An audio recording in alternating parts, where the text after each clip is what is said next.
봤을 때 전월세 시장 지금보다는 더 활발해질 것이다라고 보고 있는 것 같은데 뭐 이유는 기존의 이사 수요도 수요지만 분양가 상한제 확대를 기다리는 대기 수요가 좀 더 이제 주요하다라는 전망이 나왔습니다. 자, 이거에 대해서 우리 박병찬 대표님은 어떻게 보시는지 궁금해요.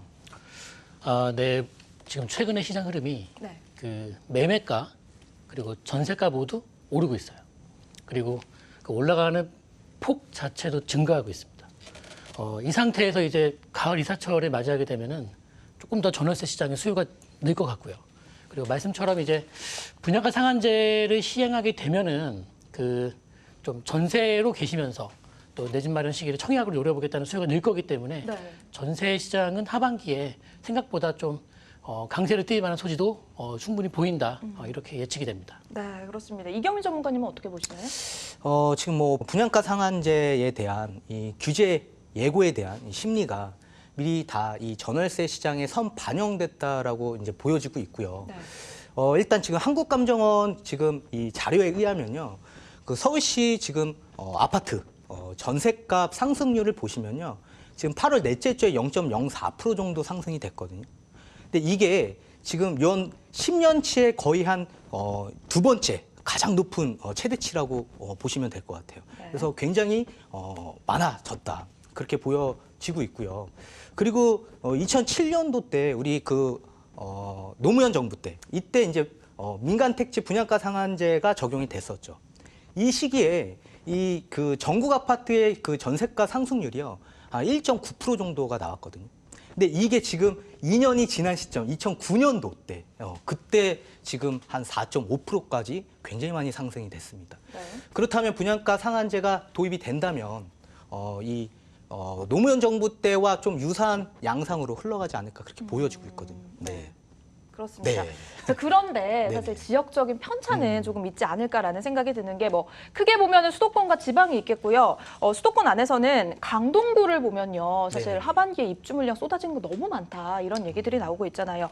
역전세난이 올 것이다라고도 하는데 박 대표님 지역별로는 일단 어떤 모습을 보일 거라고 생각하시나요? 물론 이제 공급이 많은 곳들이 네. 입주에 좀 영향을 많이 받을 텐데 언급하신 강동구가 거의 서울 하반기와 내년 상반기 공급의 대다수를 차지하고 있습니다. 그런데 강동구의 지금 모습은 어떠하냐면은 생각보다 선방하는 모습이에요. 전세 시장이 뭐 폭락이나 급락이 나오지 않고 있고요. 네. 그리고 생각보다 전세 물건이 많지가 않습니다. 그 이유는 뭐냐면은 강동구에 지금 이 신규 아파트에 어떤 입주되는 물량들의 대부분이 그 어떤 실거주를 해야지만 되는 매물이 많다는 거예요. 그러니까 예를 들면 우리 이제 1세대 1주택자의 경우에도 2년 거주를 해야지만 비과세를 받을 수 있다거나 또는 내년도부터 바뀌는 양도세 그 장기보유 특별공제 혜택이 2년 거주를 꼭 수반해야지만 제공되는 혜택이나 이런 걸 보니까 강동구에 공급되는 물량 중에 대다수가 실거주를 해야 되는 물량이더라라는 거죠. 그 말을 돌려 말하면은 생각보다 강동구에 입주되는 매물들이 전세 물건으로 공급되는 빈도가 적더라. 물론 이제 올 하반기 내년도 이제 상반기에 뭐 고덕에서 공급되는 아파트가 또 이제 많습니다. 네. 많아서 시장은 뭐 전세가 강세 뛰기는 어렵겠습니다만은 그 많은 이제 우리 폭락을 주장했던 분들의 의견처럼 강동구의 전세 시장이 뭐 입주 폭탄을 맞이하고 급락하고 매매가 동반 하락하고 이런 양상은 전혀 보이지 않는다. 이렇게 분석해 볼 수 있습니다. 그렇습니다. 사실 뭐 헬리오시티 같은 경우에도 초반에는 전세가가 상대적으로 좀 낮은 모습을 보였지만 물량이 소화가 되면서 지금 다시 많이 회복을 했다고 하더라고요. 거의 비슷한 수준인데 헬리오 같은 경우도 네. 그 실입주를 해야 되는 사정의 분들이 많았습니다. 그러니까 전세 매물이 생각보다 시장에 많이 공급되지 않았던 것이죠. 네. 충격이 좀 완충되는 역할이 제도적으로 만들어진 것이죠. 네. 자, 그렇다면 분양가 상한제가 시행된 후로 좀 가볼게요. 그러니까 좀 더 긴 호흡으로 봤을 때 전월세 시장은 어떨지 궁금해지는데 대기 수요가 이렇게 다 빠진다라고 한다면 전월세 시장 어떻게 다시 약세로 갈 거라고 보시나요? 약세 전환은 좀 힘들다고 당연히 보고 있고요. 왜요? 지금 만약에 분양가 상한제가 적용이 된다면 네. 무주택자분들의 이 로또 청약을 대기 수요층들이 굉장히 많을 것으로 보여지고 있어요. 그 또한 당연히 마찬가지고 또 지금 이 30만 호 공급 발표가 있었습니다. 이 중 가운데 이 3기 신도시가 2021년부터 순차적으로 분양 신청 예정에 있어요. 그러니까 그러니까 계획에 있는 거죠. 네. 그러다 보니까 이 청약을 기다리시는 분들의 무주택자 수요층들이 굉장히 높다. 그럼 그 수요층들은 결국엔 이 전세 수요층으로 유입될 수밖에 없는 이제 사실이고요.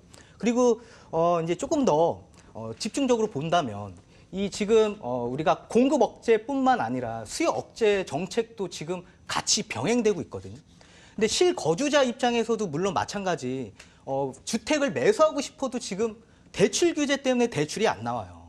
그러다 보니까는 이분들의 수요층들이 또 어디로 갑니까? 당연히 전월세 시장에 또 유입될 수밖에 없다. 네. 그러다 보니까 순차적으로 전월세 시장의 강세가 좀 눈에 띄게 강해지지 않을까 그렇게 저는 보고 있어요. 네. 네.